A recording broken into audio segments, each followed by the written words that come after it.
entregando adoração ao Senhor do jeito que Ele merece. Lucas capítulo de número 7, verso de número 11, diz assim a palavra do Senhor. Coloca na tela para mim, por favor, Gui.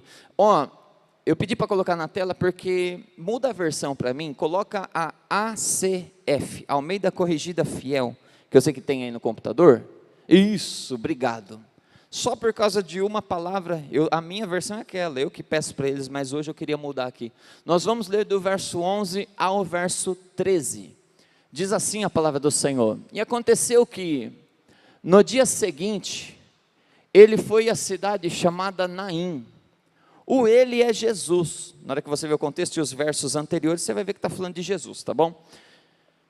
E com ele iam muitos dos seus discípulos e uma grande multidão. Eu queria falar hoje sobre isso, mas não vai dar tempo. Eu falei quinta-feira um pouco, comecei a falar a diferença de discípulo e multidão. Porque chega uma fase da nossa vida que a gente tem que decidir se nós queremos continuar sendo multidão e está tudo certo, ou nós queremos ser discípulos. O fato de frequentar a igreja não nos torna discípulo. É bem possível que nós passarmos a vida inteira dentro de uma igreja e não deixarmos de ser multidão. Falei sobre isso quinta-feira, mas hoje não vai dar muito tempo. E quando chegou perto da porta da cidade, eu pedi esse ACF só por causa dessa palavra porta, porque na NAA está escrito portão, amém? E eu quero a palavra porta para falar aqui hoje. Então, e quando chegou perto da porta da cidade, eis que levavam um defunto, filho único de sua mãe, que era viúva. Olha a situação da mulher, viúva, tinha um filho único e morreu. E com ele ia uma grande multidão da cidade. Ou seja, são duas multidões, uma vindo com Jesus e uma saindo na caravana do defunto, indo para o enterro. São duas multidões se encontrando. E vendo-a, o Senhor moveu-se de íntima compaixão por ela e disse-lhe: não chores. Não chores. Coloca o tema para mim, fazendo um favor, Gui. Um encontro de portas. Quando uma porta encontrou com a outra porta, é sobre isso que nós vamos falar no final da mensagem. Até lá, você não vai entender nada, mas no final vai fazer sentido, eu acho, se eu conseguir entregar o recado de Deus, negão. Acompanha comigo a história. Eu quero que você olhe aqui e enxergue neste momento uma pessoa que está nesses versículos que nós lemos, de uma forma discreta, mas é um dos personagens principais dessa. Pastor, como assim? Tirando Jesus, porque onde Jesus está, ele é sempre o personagem principal, isso não há comparação, tá bom? Então, tirando o fato de Jesus estar, o segundo personagem principal é uma pessoa discreta, não aparece quase, mas ainda assim é protagonista nessa história. Nós estamos falando da viúva, Lucão. Tem uma mulher aqui e nós precisamos entender um pouco sobre a vida dessa mulher. Quem é essa mulher? Qual que é o nome dela? A Bíblia não nos diz. Lembrando que isso aqui é uma história de um milagre, não é uma parábola. É um fato que aconteceu, não foi simplesmente Jesus usou para ilustrar. Mas aprove o escritor, ou talvez ele também não sabia, e não coloca informações sobre a mulher. Quem é ela? Nome dela, cor da pele dela, classe social que ela está inserida, não fala. Não fala dela, não fala o que ela faz, não. Não fala nem palavras que saiu da boca dela. Ela é personagem principal no texto, mas não fala uma palavra que saiu da boca dela. Nem adorando a Jesus, nem pedindo misericórdia, nem pedindo ajuda, nem falando com ninguém. Ela está quietinha. E eu preciso que você observe comigo que mesmo com isso nós conseguimos ler o texto e entender um pouco sobre a vida dela. Quem era ela? Nome? Eu não sei. mas o que ela estava passando e o que ela estava vivendo naquela época, naquele momento, eu consigo entender através do texto. É uma mulher que cumpre 2 princípios bíblicos. Princípio bíblico que vem lá na lei dizendo, deixará o homem seu pai e sua mãe, Gênesis, antes da lei na verdade. Dizendo, deixará o homem seu pai e sua mãe, unir-se à sua mulher. Se tornarão os 2 uma só carne. Esse princípio ela cumpriu porque ela foi casada. Existe um outro princípio que diz para encher a terra, povoar a terra, multiplicar-se na terra. Esse princípio ela também participou porque ela também teve filhos. Isso é mandamento do Senhor. Eu não sei o porquê, talvez pela idade que o pai morreu, porque também não fala a idade. Ela tinha um único filho, não teve mais do que um, mas teve filho. E uma certa feita, imagina uma vida correndo bem, andando bem. Visualize a cena comigo. Está tudo bem. A esposa, o marido, um filho, saúde, alegria, servindo a Deus, uma vida estável. Quando de repente recebe uma visita, e quem que é essa visita? O anjo da morte. Ela não avisa, ela não dá recado. Nós vemos no livro de Jó e no livro de Apocalipse falando que a morte se apresenta como uma pessoa. Então imagina ela recebendo uma visita inesperada, porque morte é visita inesperada. Até quando vemos pessoas que estão doentes há um tempo, quando morrem ainda assim nós tomamos um choque.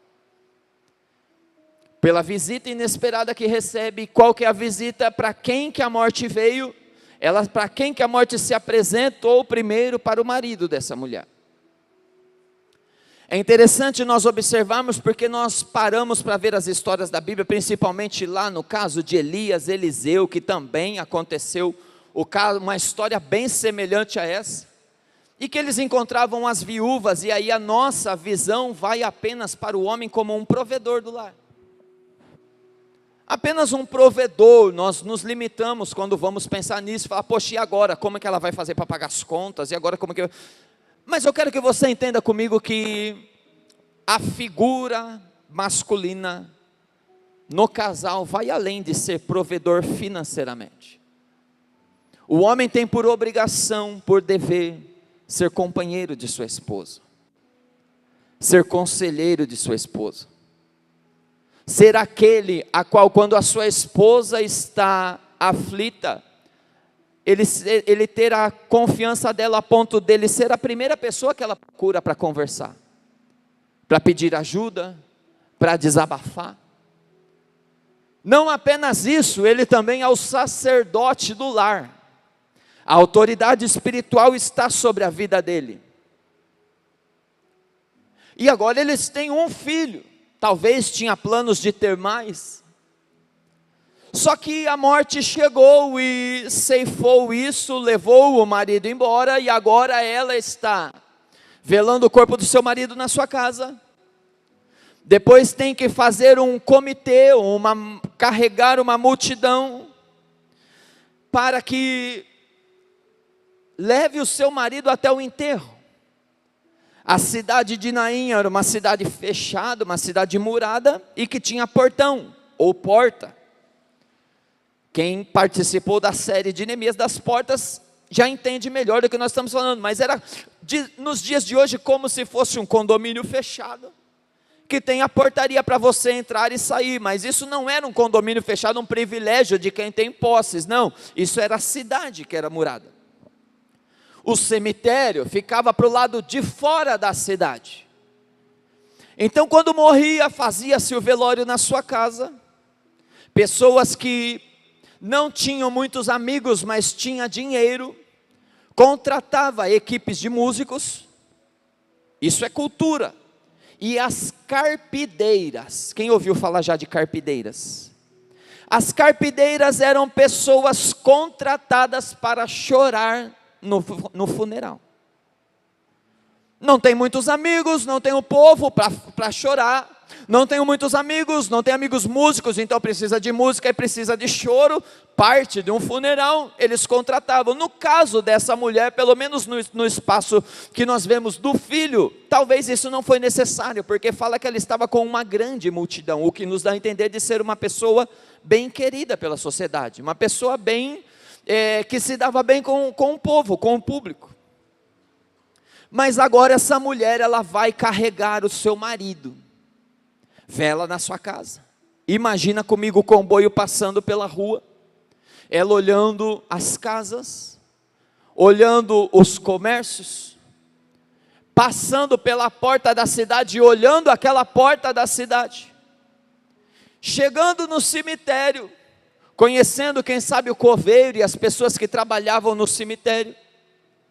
E aquela mulher ali enterra não apenas o corpo físico do seu marido, mas enterra também o provedor, o amigo, o conselheiro, o sacerdote, o parceiro para todas as horas. Esperança, esquece. Vai voltar para casa. E agora, o que será da vida? Só que quando eu olho para isso, eu vejo que ao voltar para casa desesperada, ela consegue ter um pouco de esperança. Por quê? Porque o marido morreu, mas deixou um filho homem. E na cultura, lembra das brigas lá na antiguidade, primogenitura, Jacó, Esaú, tudo. Então o primeiro filho, o homem, ele assume o papel do pai na falta do pai. Nós não sabemos a idade dele, mas a esperança dela ainda existe, mesmo que ferida, machucada, sentindo a ausência, entendendo que parte dela foi embora, ainda há uma esperança de continuar a sua linhagem, porque o filho do sexo masculino ficou, então dá para continuar a genealogia. Ele se torna o sacerdote do lar na falta do seu pai. Ele se torna o provedor do lar na falta do seu pai. Ele se torna o conselheiro de sua mãe, o amigo de sua mãe. Ela ainda tem uma esperança para recomeçar. Sabe aquele momento, aquela fase que passa por uma dor tão grande, mas você olha, ainda nem tudo é desespero, mas ainda existe uma esperança. Você fala, Deus não se esqueceu de mim. Só que há um ditado popular, e eu fui ver no Google se esse ditado é verdade, e esse ditado é mentira, que diz que o raio não cai duas vezes no mesmo lugar.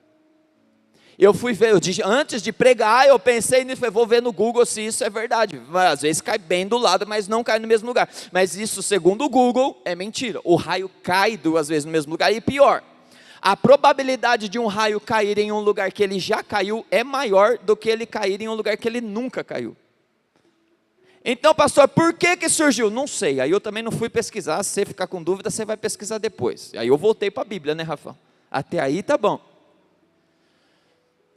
Mas no caso dela, o raio cai novamente no mesmo lugar.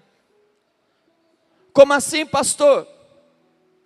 Imagina agora ela estar se levantando desse trauma, se levantando desse peso, conseguindo com o tempo ter as feridas da sua alma já cicatrizando, conseguindo voltar a ter esperança na vida, porque agora o filho dá para continuar o que o pai começou, e de repente quem bate na porta da casa novamente? A dona morte. A dona morte agora vai novamente na casa, já conhece a casa. Não leva a mulher, leva o filho. E agora não sobrou mais esperança. Porque o homem morreu, mas existe uma dor, mas existe uma esperança da vida continuar, porque a morte faz parte da vida. Nós não estamos preparados, mas ela faz parte da vida. Imagine a dor dessa mãe agora que já passou pelo luto do marido. E que agora a sua esperança estava no filho, e se o filho morre, não tem mais esperança para trás. A Bíblia deixa muito claro que era o filho único. Além da dor, nós precisamos entender que pessoas que já foram feridas uma vez, mesmo que essa ferida cicatrizou, se for ferido novamente pelo mesmo motivo lá na frente, a dor que ela sente não é apenas da ferida atual, ela sente da atual, mas existe uma memória da ferida antiga. Então agora ela olha para o caixão, para o esquife, que é o que a Bíblia fala, que é como se fosse uma maca, uma madeira, com um menino deitado em cima, e ela vê o seu filho morto, e aí a dor dessa mãe ainda vai passando cada vez mais. Por quê? Porque nós não estamos preparados para ver nosso filho, nós não estamos preparados para velório nenhum, mas um filho enterrar um pai faz mais parte do ciclo da vida do que um pai enterrar um filho. Essa dor, ela é diferente. Então agora tem a mãe olhando para o seu filho e ela não vê só o filho, aí lembra da dor que ficou pelo marido, e quando vai pensar em algum tipo de esperança para reconstruir a vida, a morte desse filho deixa toda a linhagem para trás e agora não tem mais como seguir a linhagem.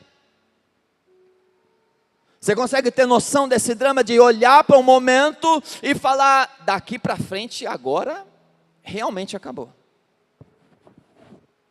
realmente já foi.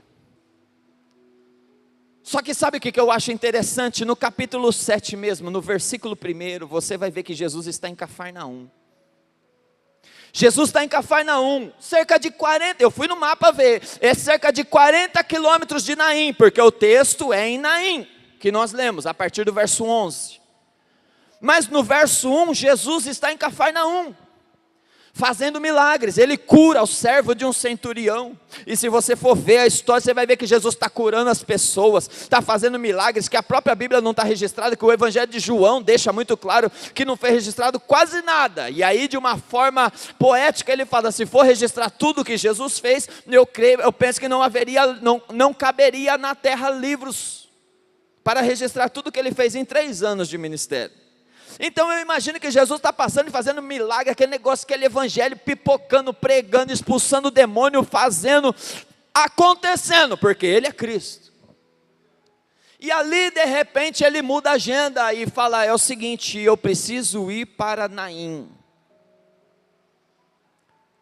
Eu preciso ir para uma cidadezinha, e imagino eu, tá? Deixa eu imaginar, tá? Os discípulos olhando para Jesus, faz Jesus, mas o Senhor é 100% Deus, mas o Senhor está num corpo 100% humano, tu precisa descansar, tu precisa deitar, tu precisa relaxar um pouco, Jesus.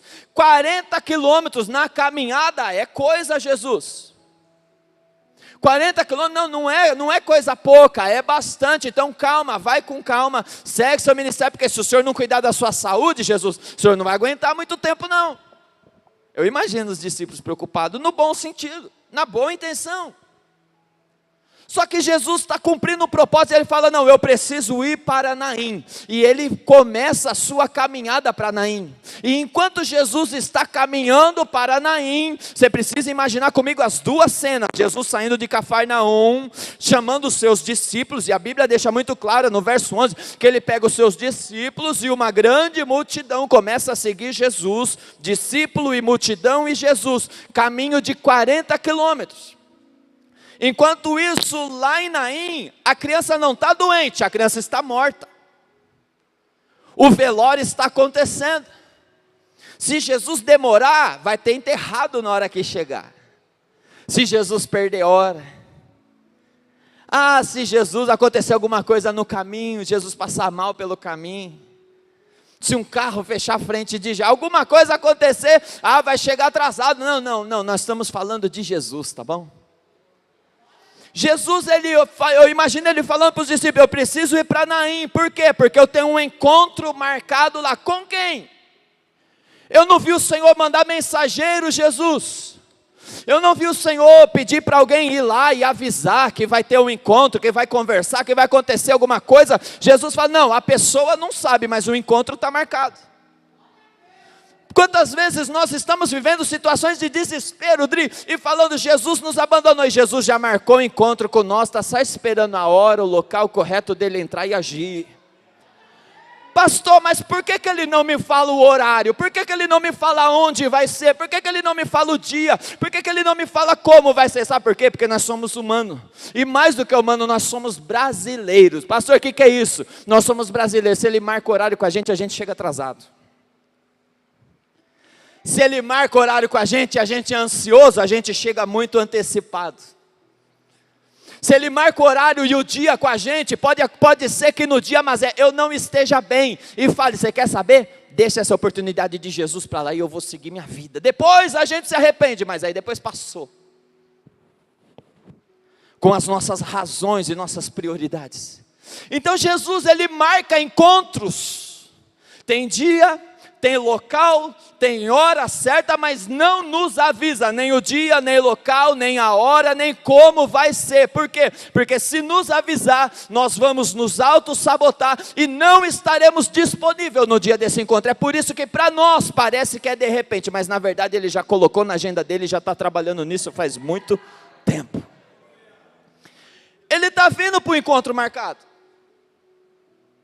A mulher não sabe, você não vê uma oração dela pedindo ajuda para Jesus. Olha que legal. Você não vê ela falando misericórdia, vai alguém avisar Jesus, porque teve outros milagres que aconteceu isso. Você não vê um lamento da parte dela, você vê um choro de um luto, e está tudo certo, luto se chora. Mas você não vê um lamento, uma reclamação, não vê uma palavra falada da mulher. Ela apenas está fazendo o que ela tem que fazer, independente do que está acontecendo na vida dela.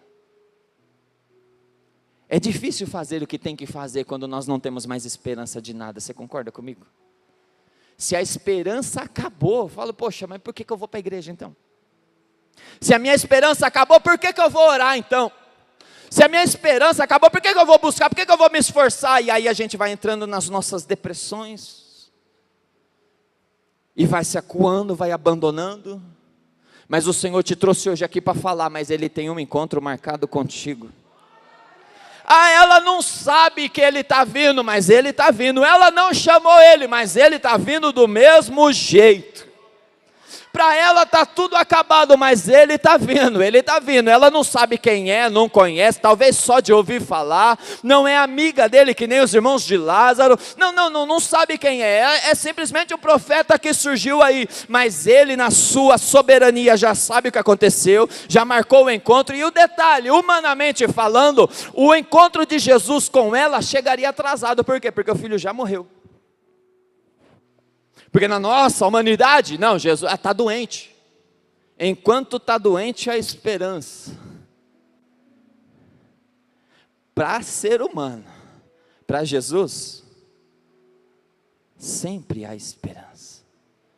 A mulher olha, acabou.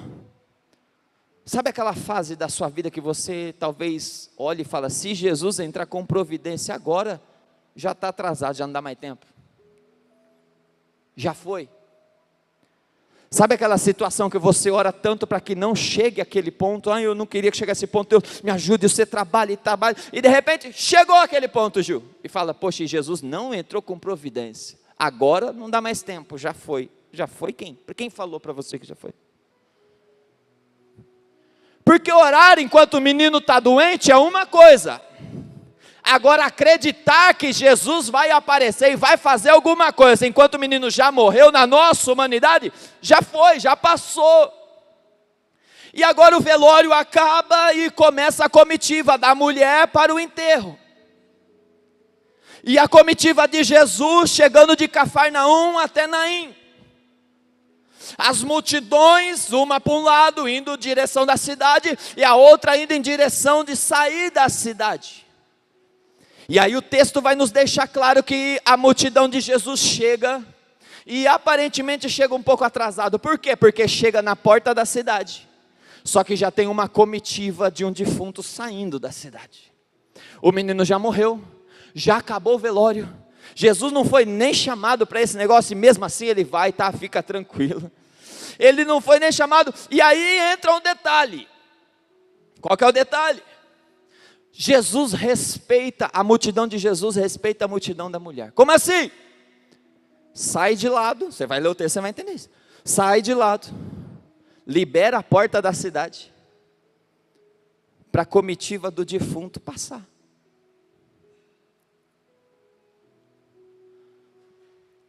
Aí está Jesus no meio da sua multidão. E está a mulher passando com o caixão. E aí eu preciso que você lê comigo. Ó, verso 12. Ao aproximar-se do portão ou da porta, coloca o verso 12 para mim que eu vou ler na porta, é porta que eu quero. Ao aproximar-se, quando chegou perto da porta da cidade, eis que levava um defunto, filho único de sua mãe, que era viúva, e com ela ia uma grande multidão da cidade. Verso 13. E vendo-a, o Senhor, o Senhor moveu-se de íntima compaixão. Deixa eu te falar uma coisa, pensa comigo, claro, quem está saindo da cidade? Uma multidão, um defunto morto em cima de um esquife, e a mãe do menino, imagino eu, no meio da multidão, assim como Jesus também no meio de sua multidão. Concorda comigo? E no meio de tanta gente, para quem que Jesus olha?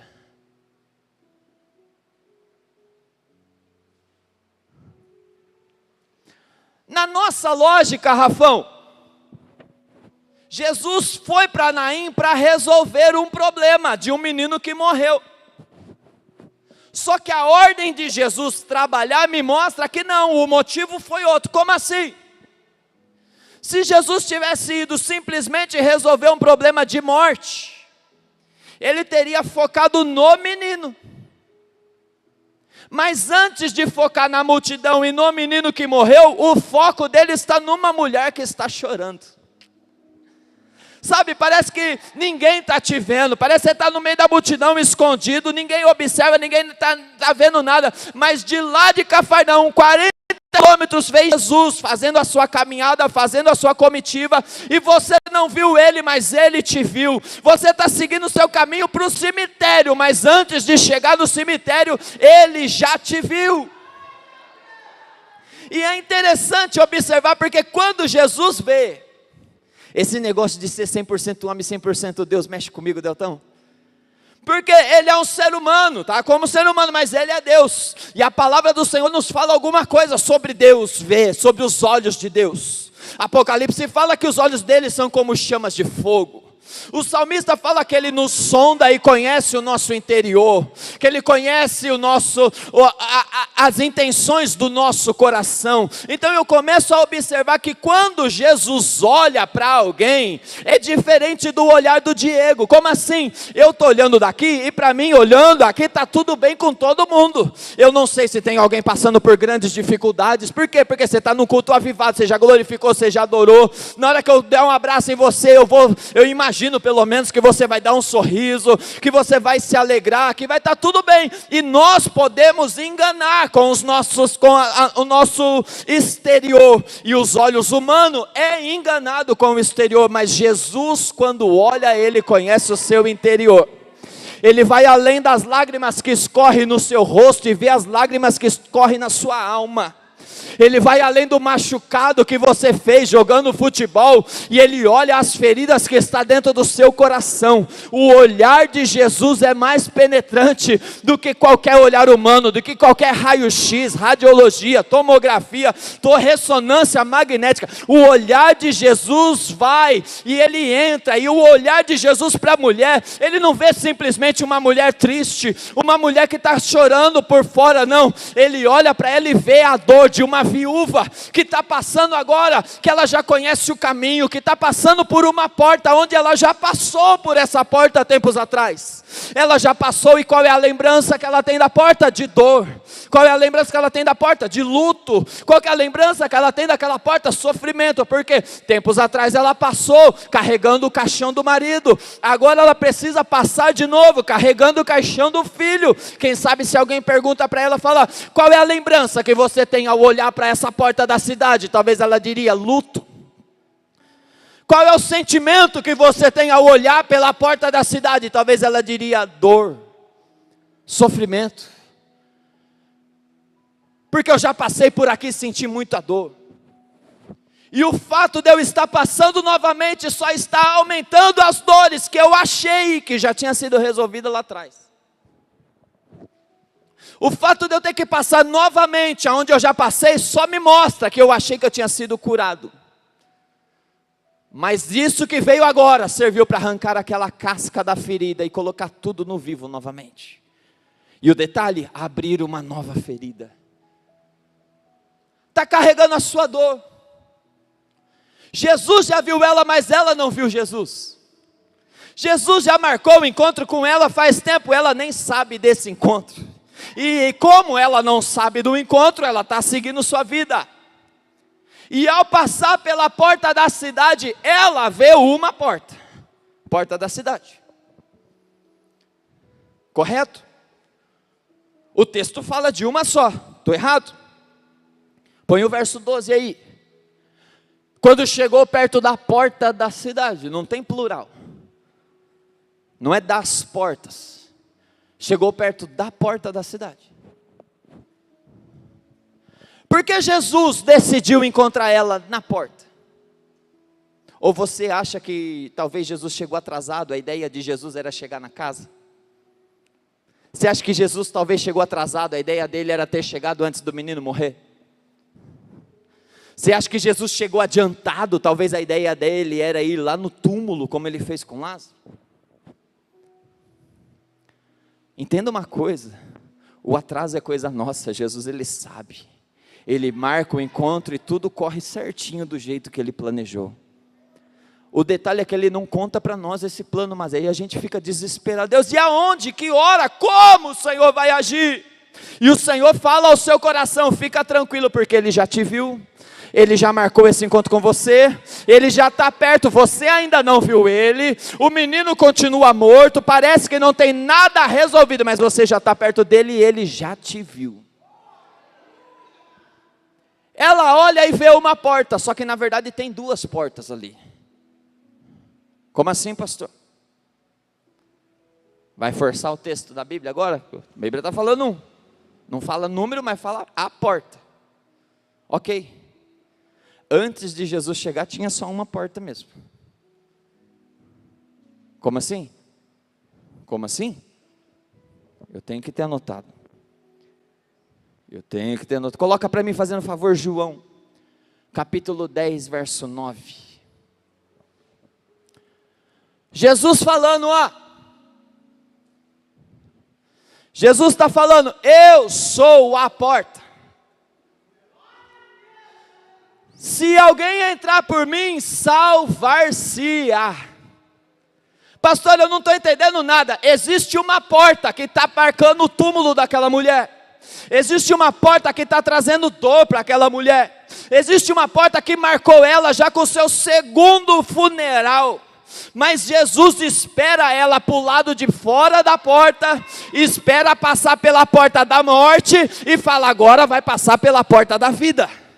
Ele deixou ele como porta, ele olha, tem uma porta colocada no muro da cidade, mas tem uma outra porta em pé, só esperando ela passar. Passou pela porta da morte, mas a última palavra não é da morte. Passou pela porta do desespero, do sofrimento, mas a última palavra não é do desespero, não é do sofrimento. A última palavra é de Cristo, a última palavra é de Deus, e ele passou, deixa passar a porta da morte. Na morte não tem a última palavra na minha vida. Deixa passar o desespero não tem a última palavra na minha vida. Depois da morte, depois do desespero, depois de todo o sofrimento, Jesus está em pé esperando você para passar pela porta da salvação. É essa porta, é o encontro das portas, é uma porta que está marcada a morte. Só que ele vem da vida logo em seguida, e quem que tira a vida se ele deu? Quem que desfaz o que ele fez? Quem que tem coragem de enfrentar e falar, não, o Senhor não vai dar vida não, porque aqui a morte chega. Para, meu irmão, nós estamos falando de Deus. E ele decidiu marcar. O que acontece agora? Verso 13: ao vê-la, o Senhor se compadeceu dela e lhe disse: não chore. Eu finalizo aqui. Que palavra estranha para falar num funeral, você concorda comigo?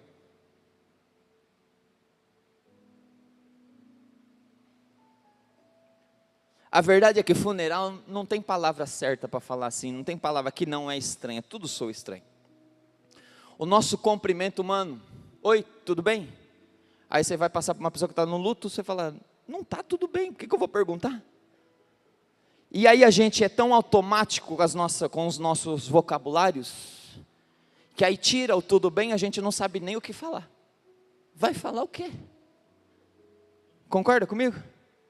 Fica assim: não é você que está passando pelo que ela está passando. Humanamente falando, não chora. Não, é hora de chorar mesmo. O que falar num velório? Aí a gente criou algumas palavras simplesmente para não ficar no silêncio. A gente põe meus sentimentos. Crente, que Deus conforte o seu coração.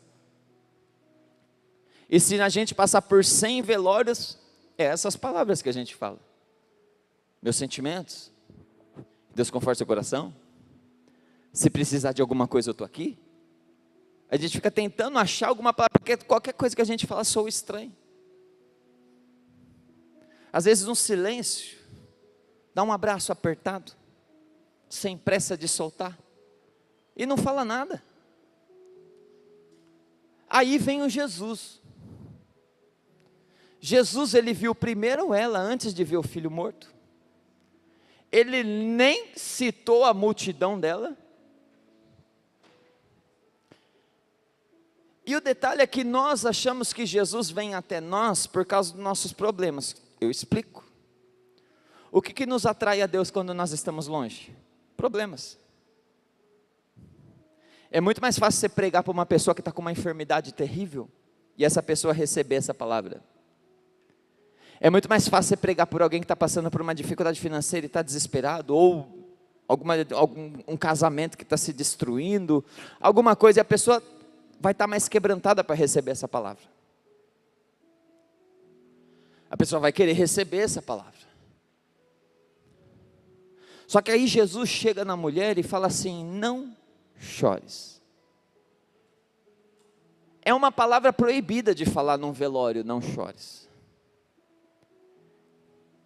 Jesus não fala assim: para de chorar. É quase a mesma coisa, mas não é a mesma coisa. Talvez no português vai ser a mesma coisa, mas no meu entendimento não é a mesma coisa. Por quê? Porque eu lembro que o meu pai me batia.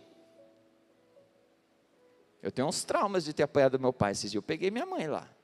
Eu falei: não faz isso não. Eu falei: peraí, eu falei na igreja que você me batia, que ficava marca na minha perna. Não ficava. Aí minha irmã estava já falando: ficava sim. Mas brincadeira, tem esses traumas não. Graças a Deus. Mas meu pai me batia, Rafão, de cinta. E ele vinha dando a cintada. Aí eu, como moleque, começava a gritar: para de chorar, você não vai apanhar mais. E aí você parava de chorar porque ele mandou, porque senão você ia apanhar muito mais. Mas continuava doendo. O não chore nosso é mais ou menos isso para as pessoas. Para de chorar. Mas eu não tenho poder para arrancar a sua dor. Como que eu posso falar para alguém parar de chorar? Não, a Bíblia fala, e Eclesiastes, né? Há tempo para todas as coisas debaixo do céu. E ali ela vem falando: há tempo de chorar e há tempo de sorrir. Logo eu entendo que a vida vai ter tempo de chorar. Faz parte da vida. Nós não queremos passar por ele, mas ele existe. E eu não tenho poder para falar para ninguém: para de chorar, se eu não tenho a capacidade de resolver o que está dentro daquela pessoa. Só que nós não estamos falando de Diego, nós estamos falando de Jesus. Jesus chega numa situação E antes de ressuscitar o morto, porque uma coisa é certa, se ressuscita o morto e a mulher continua chorando, aí eu chego lá e falo, para de chorar, filho, já ressuscitou, não precisa nem ser Jesus. Você concorda comigo? Se eu olho e falo, o seu problema já foi resolvido, e você continua nessa lamentação, pelo amor de Deus, se levanta. E eu faço isso com um monte de gente. Pelo amor de Deus, se levanta. Mas não, quem tem poder para falar, não chores, e a criança continua morta?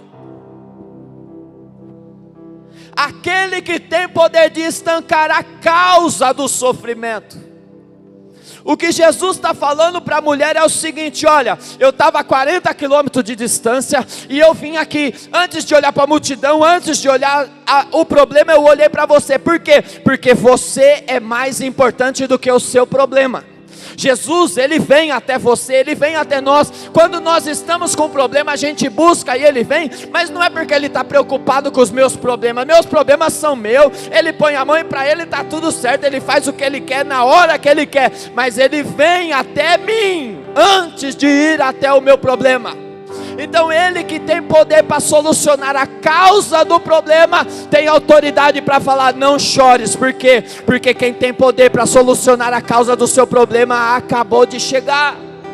O que Jesus está falando é isso, olha, não é simplesmente o exterior. Ele está falando, olha, eu enxerguei você, eu vi sua alma, eu vi as dores que você já carrega desde a época do seu marido, os traumas, o caminho, as lembranças que você teve. Mas olha, fica tranquilo, você nem tinha me visto, mas eu vim. Você nem tinha me chamado, mas eu cheguei. Você nem sabia que eu tinha um encontro marcado com você, mas você está no encontro na hora certa, no momento certo, no local certo que eu marquei, e você chegou aqui porque sem nem saber, e eu tenho autoridade para dizer, não chores. Quem está falando não chores não é o pastor Diego, que não tem poder para resolver seu problema. Quem está falando não chores não é o seu líder, que não tem poder para resolver seu problema. Quem está falando não chores é quem tem poder de colocar a mão na onde está o problema e estancar a causa do seu sofrimento.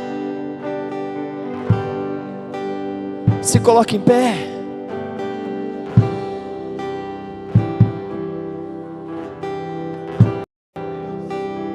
O Senhor marcou o encontro com você essa noite. Não é jargão de pregador, eu nem falo assim. Você pensou que você tinha vindo para mais um culto e o Senhor marcou esse encontro com você? Sim, fecha as luzes para mim, fazendo um favor.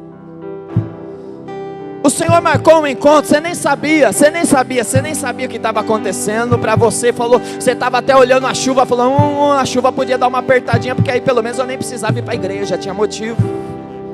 A chuva não apertou, deu para você vir. Você está pensando que você está participando de mais um culto normal, e o Senhor marcou essa noite para te encontrar aqui e falar com você. O Senhor marcou essa noite para te encontrar, e Ele tem poder para falar, não chores. Espera aí, mas o filho continua morto. Depois que Ele fala, não chores, Ele vai até a mulher, porque se Ele espera o filho ficar vivo para falar, não chores, ali Ele seria um ser humano comum. Mas falar antes do filho, antes de resolver o problema, Ele está deixando muito claro, você está dando muito valor ao seu problema, mas eu vim até esse encontro por causa de você. E o problema, depois do não chores, Ele toca o esquife levanta, a criança ressuscita, Ele entrega para a mãe, o relacionamento é restaurado e a vida continua. Ai, que simples. O relacionamento de Jesus com a mulher é o que me pega nessa história.